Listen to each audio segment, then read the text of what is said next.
said I was going to do a video essay on this last February. That's like 14 months ago. But here I am doing it now. I was traumatized. I was sad. I was stressed. I was going through a deep spiritual awakening, and I was coming to understand the depth of my own spiritual disconnection. And I didn't know any of that at the time. I just felt so angry, so easily triggered, so frustrated with how things were going. And this is just how it came out. So let's watch it back. Are people with good politics supposed to be impressed by Kendrick Lamar's Super Bowl performance? Like, y'all did not hear Ismatu when they literally said everybody wants to be Nina Simone, nobody wants to sing Mississippi Goddamn. Go to threadings.io and read The Mythical Black Artist if you haven't already. Like when he said the revolution will be televised, it's the right time, but you got the wrong guy. He literally casted a spell to get all of y'all to tune back into bullshit dichotomy right and left wing politics in America. And you ate it up. Also, to see the way iconic words by an actual revolutionary artist, Gil Scott-Heron, were completely co-opted for the empire actually made my skin crawl. Because guys, you will not be able to stay home. You will not be able to tune in and cop out. You will not be able to lose yourself on drugs. You will not be able to skip out for beer on commercial because the revolution will not be televised. It happens in the fucking streets. You know what will be televised though? Propaganda. Why do you think I'm here? Why do you think Kendrick is where he is? A-lister millionaire celebrities no longer have the luxury of being subliminal with their messages. I've been seeing a lot of mental gymnastics today trying to justify how actually Kendrick is kickstarting the revolution right now. When what he really did was make the American flag look cool. What do you think the long-term effects of that will be? What he really did is take the unmatched beauty and talent of West Coast California culture and associate it with the horrors of the empire. What do you think the long-term effects of that are going to be? The empire knows that y'all are more concerned with the deification and idolatry rather than solidarity. Y'all don't see how Kendrick and SZA are literally in the line of succession after Jay-Z and Beyonce? Ismatu said it in their essay. The empire has been using amazing black artists to placate the masses since Motown. It went through the entire Jackson family, now it's with the Carters, and in a few years, it's gonna be with the girls who all of y'all are rooting for. The Kendricks, the SZAs, the Doechis, the Megans, the Glorillaz. The empire has constructed an unbroken thread of black capitalism to keep you satiated, and you're accepting it because you think that's what you deserve. Nina Simone is rolling in her grave. Oh my God, I can't deal with this. Like, yeah, you can embarrass a pedophile on national television, but can you fucking say free Palestine? Can you say fuck ICE? And actually, y'all are gonna hate me for this one, but I don't give a fuck anymore. Kendrick Lamar does not have a single song in his catalog that goes toe-to-toe with Hymns Hall by Macklemore. There is nothing as explicitly political and with the times as Hymns Hall by Macklemore. Do not be upset with me for pointing out the problem. Be upset that the problem exists. The fact that a white man is doing political rap better than an alleged artist of a generation is embarrassing. Because in all honesty, the only reason why the American flag should be in anything art-related that you do is if you're setting it on fire. Do not fight me on this. You will lose. I am not going to die on this hill. I will kill you on it. Video essay on this coming this month, so subscribe to my YouTube. I can't have y'all running around here like this. I'm sick. That actually wasn't as bad as I remember it. Obviously, there's the misinterpretation of what Gil Scott-Heron actually meant in his song. The revolution not being televised means that it takes place in your mind, not in the streets. I was moving too quickly on that one. So that was just incorrect. And as far as the Macklemore comparison goes, what I meant was that Kendrick doesn't have a song talking about the Palestinian genocide. Because whether you like it or not, the escalation of apartheid, land theft, and genocide in Palestine is the landmark issue of right now. It is like the entry point into politics for so many people, that this has been the awakening factor for so many people. Okay. And music, especially rap music, has always been here to help us make sense of what in the world is going on and how we're supposed to feel about it. And it's meant to encourage us, activate us, like inspire us to do something different, inspire us to do something better. And so my critique was, I'm frustrated with the fact that we are keeping this artistry within the sphere of Black American nationalism. Black Americans have seemingly forgotten what was done to Africa. And I know that there were so many people who were really, really enlightened and happy and encouraged by that performance because they were, you know, alive or had parents who lived through Jim Crow. My dad lived through Jim Crow. I'm in my grandmother's room. My grandmother made a decision the year that King died. So what was that, 69? The year that King died, she makes a choice to put 4 kids on a Greyhound and take them out of the Jim Crow South. She has $250 to her name, and we come to Chicago. And everyone around her is telling her, no, there's no way you can do that. You can't do that. You'll die. You're a single Black woman with 4 kids in America. There's no way you're going to make it. But because of her resolve, because of her tenacity, here I am now recording in this beautiful room. We absolutely, as Black people, have come so far since Jim Crow. We've come so far since slavery. So far. Oh, like what Black people have accomplished, specifically in America, since then has been incredible, truly. However, something happened. Wires got crossed.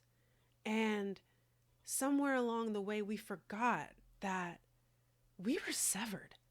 We were spiritually severed from our lineage, from Yoruba, okay?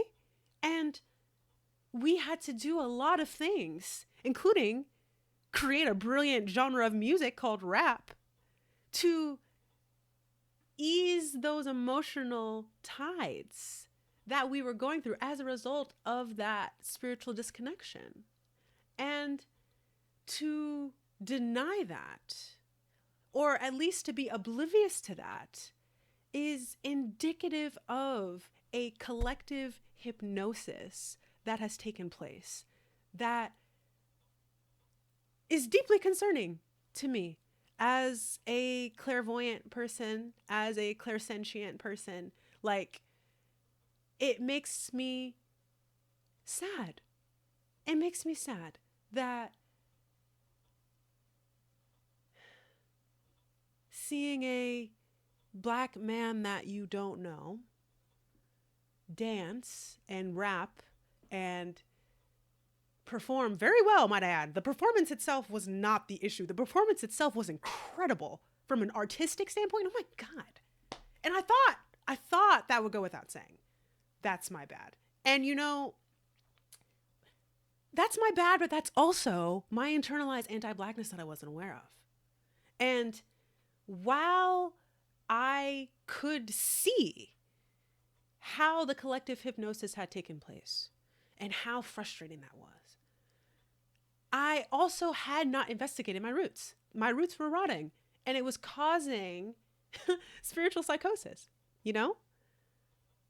Like literally when you take a plant out of the ground and you uproot something, the roots begin to wither away and die. They deteriorate.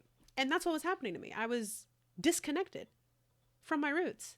And moving back to my childhood home has been instrumental, actually, in returning me to those roots in more ways than one. But that's not the point of this video. I went to an all-white Lutheran private school from 5th through 8th grade. And I went to that school after being transferred from an all-Black Lutheran private school that I went to from kindergarten to 4th grade. Or actually, no. 1st to 4th grade, I skipped kindergarten. That's what it is. So I went through this intense culture shock when I was 10. And I'm around all of these pretty straight-haired white girls who are getting all of this attention from the pretty straight-haired white boys, and I'm not getting any. And I'm being made to pray to a white depiction of Jesus. And I'm being told by my parents how me being driven 25 minutes away to a different school is better for me. And so I'm coming to understand and associate whiteness with rightness. And it's funny because parents very often don't understand the impacts of what they say and do on their children's lives. And this isn't to shame or blame my parents or anyone else's parents, or if you're a parent watching this, I'm not doing that to you. I'm just saying, as a child with a sensitive spirit, there are a lot of things that were said to me that I internalized because my aura is just like a sponge. And my dad, when he was explaining how things are in the world to me, or that's what he was trying to do. I can't remember if he made that clear to me. He must not have made it clear to me, because I, internalized it. But he always used to say, if you're white, you're all right. If you're brown, you can stick around. But if you're black, you have to get back. And I carried that subconsciously with me for a long time. And, then I transferred out of the white Lutheran school into public high school, which actually was a very racially diverse school. Like, it was pretty rare actually for, being in the suburbs for, that to be an option. I was a, perfectionist, smart kid who wanted to get straight A's and take all the hard classes. And so in all of my honors and AP classes, I very frequently was the only Black kid in the class. And I just got used to that. I assimilated. I acclimated. I was forced to adapt, to survive. And my nervous system came to associate whiteness with comfort and prosperity, because that's kind of the formula for this entire paradigm that we're living in. And that I took that belief system with me when I went to college. All of my friends were white, and they actually all fell off last year after this video that I posted that went viral, that got stitched a bunch of times, that had people hurling abuse at me in comments for days. This was the catalyst for my spiritual awakening. It accelerated me down the path like literally nothing else, because I was forced to look at myself and look at what I was doing and look at how I was feeling and look at how I was making other people feel. And really, really, really, really sit and think and decide if I wanted to do things differently. And after this debacle, I finally stopped posting about Hassan Piker. I finally stopped doing that, which, praise the Lord, we were delivered from the clutches of white supremacy. That was the nail in the coffin. Because, and it was crazy. I was thinking about this, how I saw a picture of him that he posted and he had a keffiyeh on, and literally my Christian white supremacist programming activated, and I saw Jesus, and I got on my knees and I started praying. I did this in a video. I was literally on my knees, shaking my hands like this, talking to the camera. That's prayer. Looking at the white man, and you're it's insane. And I couldn't see what I was doing or what was happening or what was going on. And I didn't understand how programmed I still was. But to be fair, I, obviously had that situation. I had that experience as a child going to an all-white school and coming to associate whiteness with safety. But I also had an extremely inappropriate relationship with a grown white man who was twice my age when I was 16. And that also came up in this, because when I was 16 having this relationship, I felt chosen. I felt special. I felt powerful. And I felt like if I position myself the right way, if I show up the right way, I'll get picked. It was literally pick me energy. But once again, as a woman, as a femme presenting person, pick me energy can keep you safe under patriarchy. And once again, it's a situation of me not having read the Audrey, me trying to use the pinnacle of white supremacy to somehow dismantle white supremacy when like that's not how that works. Like white supremacy will only be truly dismantled by white people, which please go take Decolonial Shadow Work by Dr. Rosales Mesa. Enrollment closes very soon if it hasn't already. And if it has closed by the time that you see this, go follow her and read what she writes, please. That lady was instrumental in breaking the colonial curse over my life. So please go do that. Anyways, but going back to this, I remember I told one of my friends who actually is, I think, my only friend that I was able to keep after last year, who actually is the realest of them all. Danny, I love you. If you're watching this, I literally love you. She was the one who texted me and was like, hey, why are you getting jumped on TikTok? And I was like, and she was like, I think people are mad because it's clear that you don't actually listen to Kendrick Lamar outside of a TikTok sound. And I was like, well, you know, this is a valid critique and that's a valid reason to be angry because here I am coming into a space of artistry, of deep community, and critiquing it willy-nilly with no actual understanding or appreciation of the art form itself. And that screams anti-Black because it's colonial. It's coming into a space and imposing your wider, brighter, lighter perspective on people who are darker and beneath for whatever reason that you have made up, and being angry that they don't understand the delusion that you're talking about.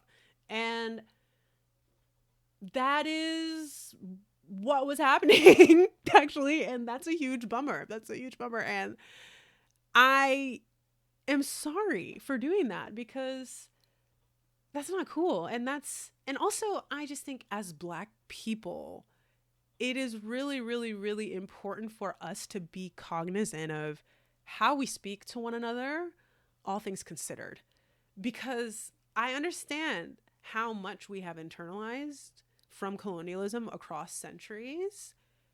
But at the same time, freedom will never come if we're fighting each other, if we're abusing each other, if we don't have any patience for each other, if we can't be compassionate with one another. It makes no sense. Like we can't do that.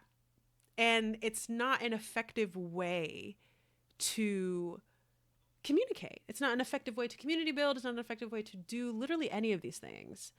And I take responsibility for the way that I was speaking.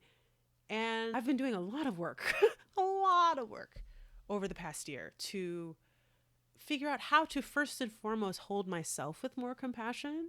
And then that translates into me being able to hold other people with more compassion as well. But also at the same time, let me go to my Substack because as this entire thing was playing out, I wrote a reflection on Substack, thinking that if I just write a piece, I'll alchemize all of this. I'll alchemize all of the learnings from this, and it'll be fine. And then I'll be healed. Healing is super not linear. Okay, it's called Strategic Observations from Beneath the Dog Pile. And the quote at the top is from Malcolm X. It says, I want to be remembered as someone who is sincere, even if I made mistakes. They were made in sincerity. If I was wrong in sincerity. And, you know, tea was spilled, okay? So starts off with No More Hiding by SZA, which if you know, you freaking know, okay? And on No More Hiding, SZA says, cut myself open to see what I'm made of. I guess I'm guilty of giving out fake love. I'm so fake. Crashing for real, trying for real, earning for real, hurting for real, passion for real, risky for real, anything real. And then I go on to say, these words have prompted me to sink into the depths of reflection regarding my past week-ish on the internet, where something I said caused widespread offense and prompted extremely violent backlash.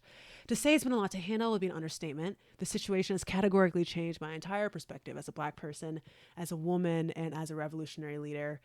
I now truly understand how powerful my words are and my ability to cut through the noise when I want to, but it's now a matter of being strategic to ensure I'm engaging with the masses properly. And it's funny when you try to rush your healing because you think that you can just say something or do something once and it sticks, because this did not stick. It took me so long to get to the point where I actually understand, wait, the things that I say and the way that I say these words, these things are powerful. Like, my healing was completely intellectual, and healing that is intellectualized is not actual healing, unfortunately. So anyway, continuing, it all started after Kendrick's Super Bowl performance. As a liberationist, I'm well aware of the empire's latest strategy to assimilate Blackness into imperialism as a last-ditch effort to disrupt international solidarity efforts. I understand that Black culture, as beautiful and vibrant as it is, descends from the collective trauma of our ancestors who were ripped from their homelands and enslaved for generations by Uncle Sam. This is why I did not rejoice in our Blackness being draped in red, white, and blue, because I knew the placating effect it would have on Black people everywhere who are God's chosen resistors. The masses have been manipulated into believing Black faces in high places means progress for Black people as a whole. Which, I mean, I still stand by that. I think that's actually pretty much what I was saying at the beginning of this video. Anyways, my first mistake was leading with anger rather than love. I was infuriated at how the empire was so blatantly playing in our faces and the sheer number of brothers and sisters who were lauding this as revolutionary progress. After watching the performance through this highly critical lens, I uploaded the below video, which we watched earlier, and it proceeded to go pretty viral on all the short form video apps. I still think I made some pretty valid points, but I'm realizing my message was lost on a lot of people due to my tone. My passion manifested as fury at this time, and I made the error of not clearly directing my anger at the empire that's forcing me to make this analysis rather than at all of the strangers watching me. That is also a good reflection. However, at the same time, I was undergoing a spiritual awakening and I was stuck in the rage cycle. And I was not aware of that, because you're not going to be aware of that unless you have a spiritual person in your life who brings your attention to that. So maybe I'm the spiritual person in your life that's bringing your attention to the fact that you're angry is the spirit of life itself is finally taking you over, and you're waking up to what it means to be alive, and you're burning through everything that was dead. But you have to apply your intention and your energy to a direction, or else you'll stay stuck and you'll just burn through everything. And you're not meant to do that. The anger is meant to just be the spark. I have a poster. It says, rage is tinder, hope is fuel. Anyways, I then ended the video by saying that Kendrick Lamar doesn't have a single song in his catalog that is explicitly political as Hints Held by Macklemore. To me, this statement made perfect sense, because my definition of explicitly political means unapologetic international solidarity, which, I mean, yeah, that's a perspective thing. And once again, I was being a little bit too colonial with my perspective of thinking, okay, well, this is the way I see it, therefore this is the way everyone else sees it, therefore this is the way that it is, and that is like literal white supremacy. As residents of the Imperial Core, I believe it's our duty to loudly stand up for residents of the Global South who are always going to bear the brunt of our actions, or in some cases, inactions. This point, however, was not interpreted in the way that I intended it to be. Many people were quick to critique my very obvious unfamiliarity with Kendrick Lamar's catalog, because he has, in fact, made several albums about the Black American experience, which is absolutely political. I wrongfully assumed that international solidarity was the first thing that comes to mind when people hear the phrase explicitly political. Wow, the way I'm like returning to myself in such a major way on camera. This is cool. Simply because this is the stance that I and many other radicals had taken. This was a mistake. I then proceeded to let my fear of how the situation was unfolding influence my ability to be strategic with my words and make my points clearly.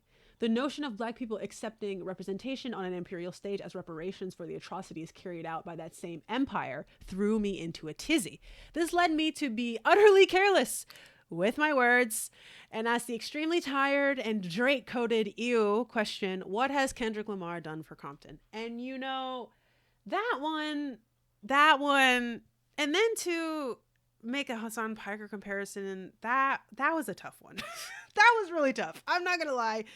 And once again, like, internalized anti-blackness, that it's only a seed. It's a seed that is then watered by white supremacy throughout time. And it creates this web of delusion around a person, and it makes it so that they just literally cannot see things clearly. And that is what I was going through. I went on to claim that a certain white political analyst, who I won't invoke because frankly his presence in this conversation isn't helpful, which that was my clever way of saying, hey, I'm really ashamed of what I've done and I don't want to bring this man into it again. Anyways, has done more to assist the incarcerated and unhoused population of Los Angeles than Kendrick Lamar has. The reason I said this is because I personally value direct and physical mutual aid over charity donations every time.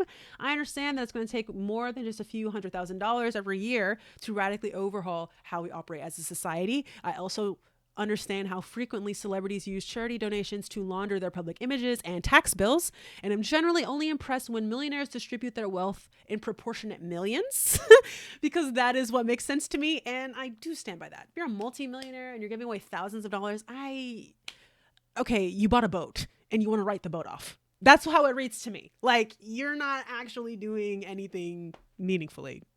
So anyways, I once again fell into the trap of thinking that the entire world operates within the same value system as I do. I woke up to over 5,000 comments of people dropping links to Kendrick's previous Compton charity events, in addition to several critiques of the fact that I didn't even bother Googling anything before speaking so aggressively.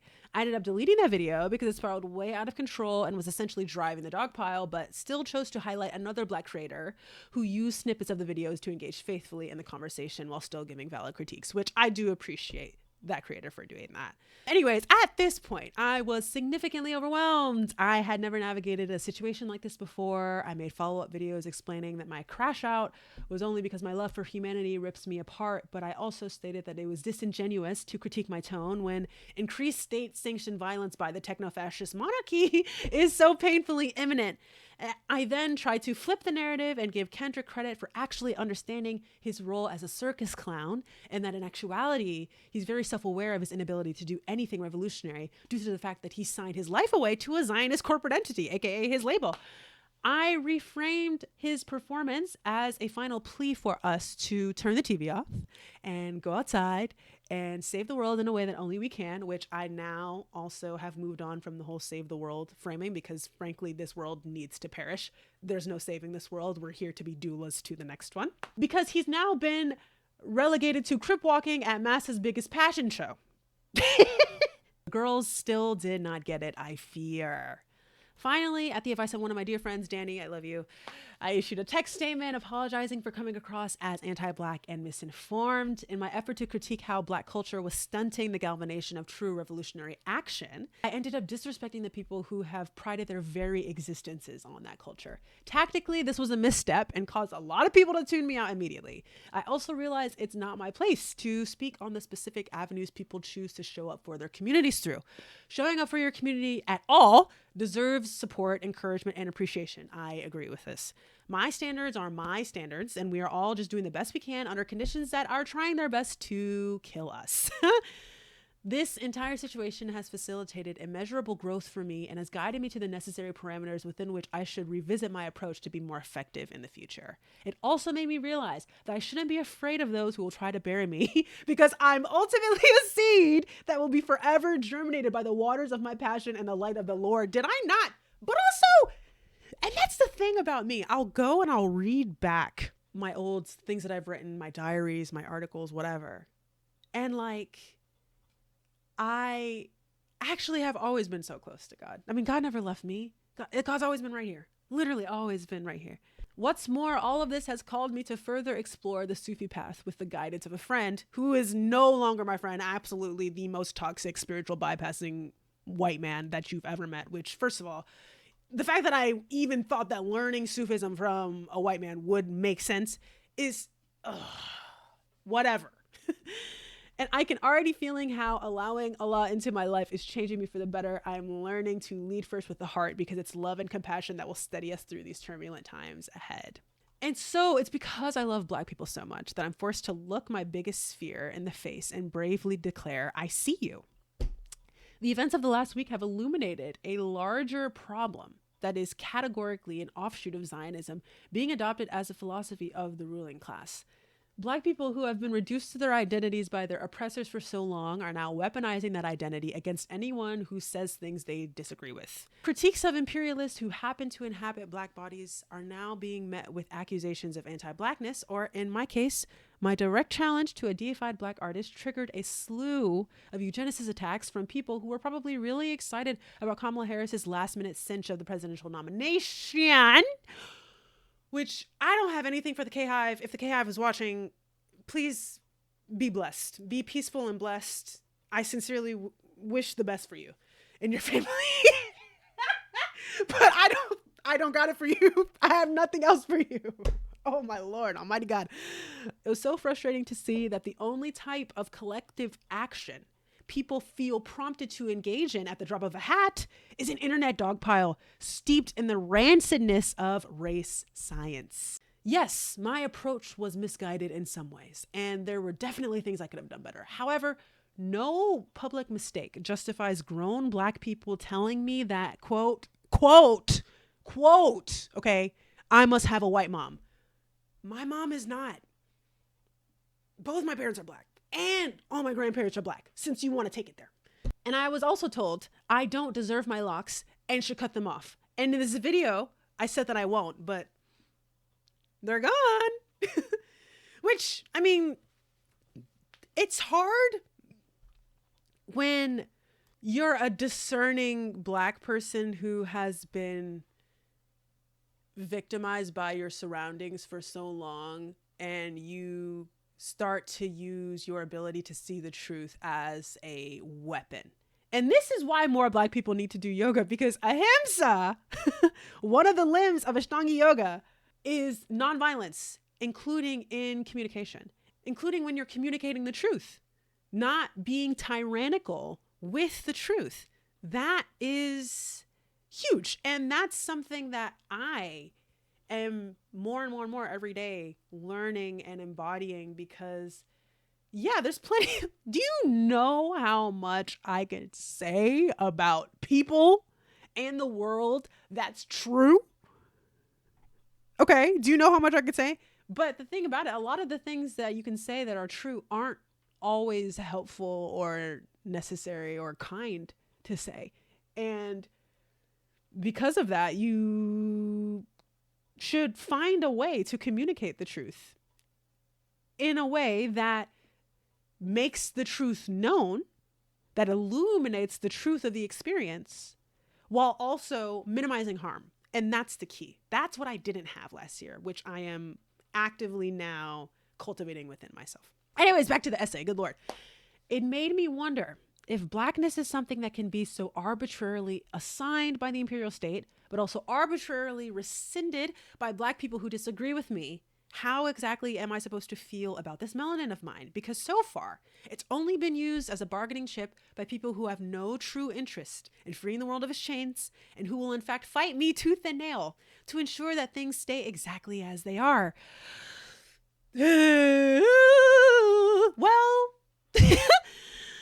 lately, I've just been feeling like a manifestation of the universe's energy. Come on now. Come on, spiritual awareness that transcends all material realities or human lifetimes. I've been feeling like all of the attacks or critiques that people levy at my appearance have no bearing on the pure light of redemption and truth that is woven through every fiber of my soul. My experiences are unique and varied because I present in the specific way I do. However, I am not defined by what happened to me. Amen. Why have I not reread this sooner? This is actually healing me so much. Whoa. I am defined by the path I choose, by the way I love, and by the people who are closest to me. And you know what? By that definition, I say I'm doing pretty dang good. Onwards and upwards, your GF. Well, I thought thought that was going to be a lot harder than it actually was. And I think that's just kind of like the plot when you're healing anything, really. Like, your mind is going to inflate it into this massive, terrifying thing that's going to kill you. But notice how I said mind. Mind being not you. Because contrary to popular belief, you are not your mind. Understanding that I'm not my mind or my body. I am the awareness that looks through my eyes, actually. And that awareness is having a human experience through me. Understanding that changed everything. It literally changed everything. And so ultimately, God is light, and God is also darkness, and light and darkness are doing this dance together. And in this dance, we get to see things become illuminated, things transform out of darkness into light, out of light and into darkness. It's constantly going back and forth. And it's up to us to revere what can come out of the shadows, while at the same time taking stock of and notice of what is being illuminated and seeing that truly for what it is.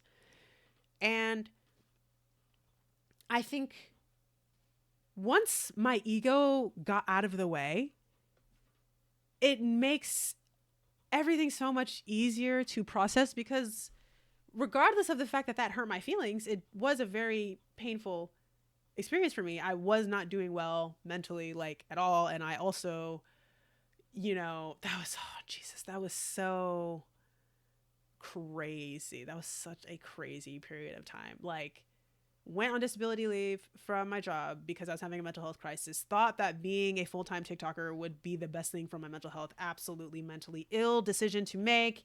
Then I made the choice to go rogue and stop taking my Zoloft in around actually the time that this video was posted. So yeah, it's frustrating when the people who were in my comments saying, go take your meds, actually were right. They were right about that. And then 2 months later, then the next month I had a stranger who I allowed to sleep in my house because they booked a free meeting with me back when I offered free meetings. I don't do that anymore because of this situation. And they also insisted that they were close friends with Ismatu Gwendolyn, which I already know Ismatu hates to hear that. I'm sorry if you're hearing that, friend.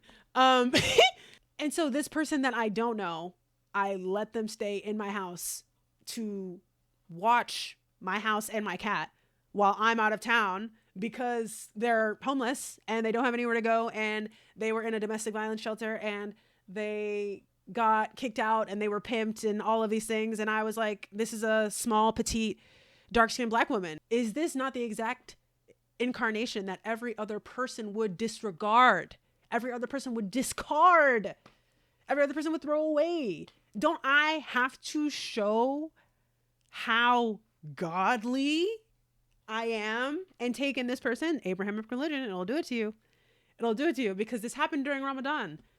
And all the Muslims around me were saying, oh, the good deeds that you do during Ramadan are multiplied and you get extra points or whatever. Like, I'm sorry if that's culturally insensitive, but that's how it was basically explained to me. And I wasn't thinking critically, and I could feel in that entire situation, like, how my intuition was screaming for me to say no. Just say no. Just say no. You don't have to do it. You don't have to do it. You don't have to do it. And I overpowered it, and I wrestled it, and I said, no, that's my capitalist conditioning. My capitalist conditioning was talking to my literal spirit, projecting itself onto my spirit. It's gnarly. Whoa. It is literally gnarly what the ego will do. Like, it's actually insane. And so obviously this whole situation goes how you would expect it would go. I come back to my items missing, my apartment trashed, and my cat terrified because, I had a mentally unstable stranger stay in my house while I was not there because I felt bad about saying no. That is, so that turned out how it turned out. Um, and then that was an even further catalyst for all of my white friends just evaporating into thin air because they couldn't handle like anything whatsoever. And I whatever. Then after that was when I was literally feeling like I was getting thrown out of the city. And so I was like, bye. I gotta go. I'm gonna go now. So I went to the suburbs actually for something else. My cousin was coming to town and I wanted to see her, and I was just in the throes of this deep, deep, dark place. And I remember the week that I went home, I was in my steal of an apartment in the city. It was so nice. Oh my gosh, it was a very nice apartment, and I actually did not have to pay a lot of money for it. It like we don't understand how we were able to get that apartment for that price, but the Lord. Anyway, I remember I had these massive windows, and so when you walked into the living room, like it was always just completely flooded with light. And I remember the sun was finally coming back, and it was so bright, and at the same time, there was a darkness that I felt. And I was transported back to when I was 16, which is 10 years ago this year. And I was hearing these voices that were telling me to end my life. And so I listened because I was in pain and I didn't know what else to do. And I found myself there staring at the kitchen knives again, the same way that I did when I was in 5th grade. And I picked one up and I felt it in my hand. And right there, I made a choice. I said, I'm not going down this path again. I said, I want to live. I want to be happy. I want to have a good life. I don't want to be depressed anymore. I don't want to be sad anymore. I don't want to have these thoughts anymore. I want better for myself. I want to take care of myself. And then after that, I moved back to my dad's house, which I'm privileged to even have a room here. Like, this is my grandmother's room, and I am so grateful. I'm so incredibly grateful that I was able to have a place to land that was safe and nourishing and comfortable when my life fell apart, because so often people's lives fall apart and they have nowhere to go, and they end up in really dangerous, really scary, really unsettling, demoralizing, depressing situations. And I didn't have to go through that. And no one should. Literally, that should not be an experience that is had on this planet. But, here we are. And once I got back here, then I had to get rid of any and everything that was not making me feel better. So like the rest of my friends from my organizing that I had met while I was still in my rage cycle, I had to release because they were still in their rage cycle and that wasn't conducive for my healing. And I needed a time, place, space to get my inner state together. Literally for the first time in my life, did I actually say, no, I can't continue running myself ragged anymore. I have to realign to the pace that I'm actually meant to move at.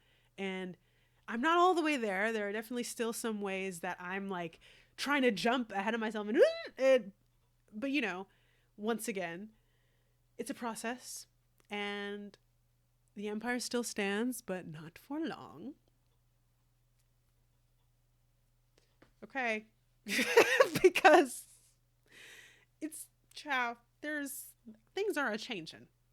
Things are a changing in this place in which we live. And we should be happy about that, regardless of the fact that there is so much to grieve. There is so much to grieve. Please, please hold the grief and hold the joy simultaneously.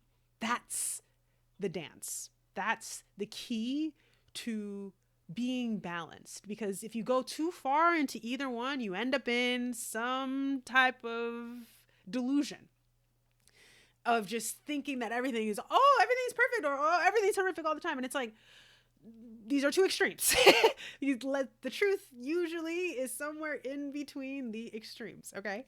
I did not expect this to come out like this. I thought this was going to be way more like stoic and sad. But I think I'm no longer stoic and sad. So those just aren't the freaking vibes anymore. And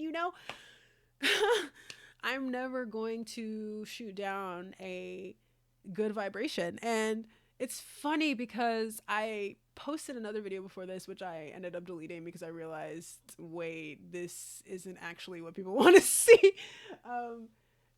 It was when I was transitioning out of the shadows and coming into the light. And it was like powerful, very, very powerful, probably scarily powerful. And I had people commenting like, are you okay? Like, I'm concerned for you, XYZ. And it's like, I'm great. Actually, like, now I'm doing so good. So you don't have to worry. I'm happy. I'm joyful. I'm content and at peace. Finally, because that was crazy.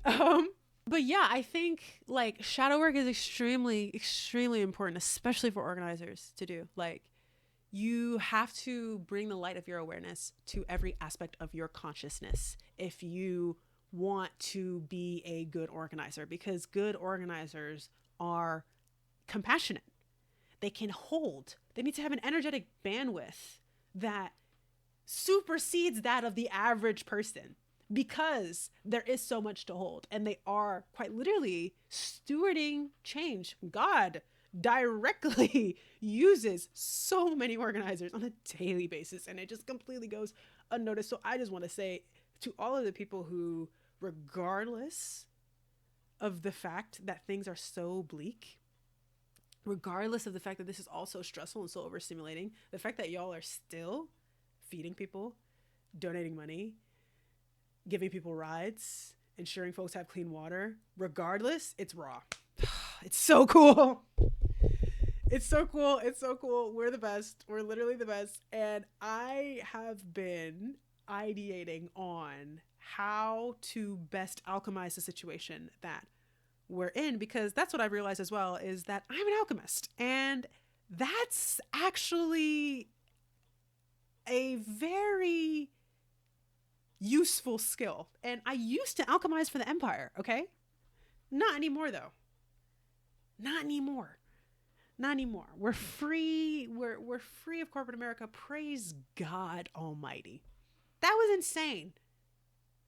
That was insane. And like, so often as a Black woman who works in corporate, you deal with the most just ridiculous stuff, and you have to pretend it's fine so the white people won't get mad. Like, it's crazy. It is actually crazy. Anyway. But I have some initiatives that are coming forward soon that I think are really going to demonstrate how serious I've been alchemizing. And I'm excited for you guys to see what is possible when you're able to slow down enough to work through your triggers, breathe, and have compassion.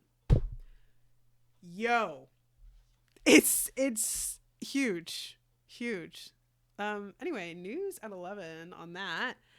I am gonna go, but this has been fun, and I can't wait to come back and sit here and talk to you guys again because I am GF Speaks. Grace freely speaks. Okay? That's the plot. Okay, love you guys. Bye.